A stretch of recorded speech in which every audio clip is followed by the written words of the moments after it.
You have gathered some questions from many. Yes, I sure have.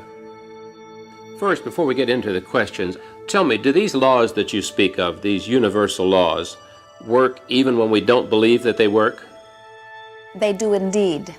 You are doing it, even when you are not knowing you are doing it. That is why there is creating by default. You cannot turn your creative mechanism off. It is always functioning, and the laws are always functioning. That is why there is such value in understanding the laws. Not understanding them is a little bit like coming into a game where you are not knowing the rules. And as you are playing the game, you do not know why you're getting what you're getting. And that sort of game becomes frustrating, and most leave it, you see. And so, how would you tell a person how to not get what they don't want? Do not think about it. Do not give thought to that which you do not want, for your attention to it attracts it. The more you think about it, the more emotion comes forth. Of course, if there is negative emotion, you do not want it. And if there is positive emotion, you do.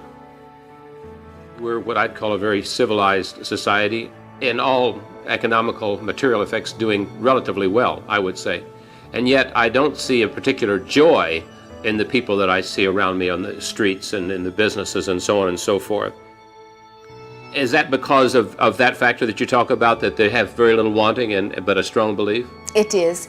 You see, contentment comes from only one place, from wanting and then allowing and then receiving. And so those things that you are allowing, that you are not really wanting, they are not very exciting or very satisfying to you. Right. You've also said that when our wanting is passionate, that our belief doesn't need to be so strong. So how would you go about getting that passion into the workshop that you speak of? Many who we are interacting with say, Abraham, I hear what you are saying, but I do not know what I want. And so we say, begin by saying, I want to know what I want. For in setting forth that statement, you will become a magnet that will attract all sorts of data from which you can make your decisions. And then the more you think about it, the clearer you will be. Are there any thoughts from our past lives that are still creating or capable of creating in this current physical experience? There are not. All beliefs that you hold have been created here in this physical life experience. There is much confusion about that. And it comes largely because those who are here are not wanting to accept that they are the creator of their experience. And so as they come to understand that they are, then they say, I'm a broader being than this one life experience, and they try to expand their awareness beyond. They say, I am fat in this life experience because I starved to death in the last.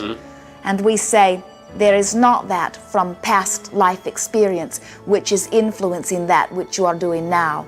Unless in some way you have become aware of it and you are now giving it attention.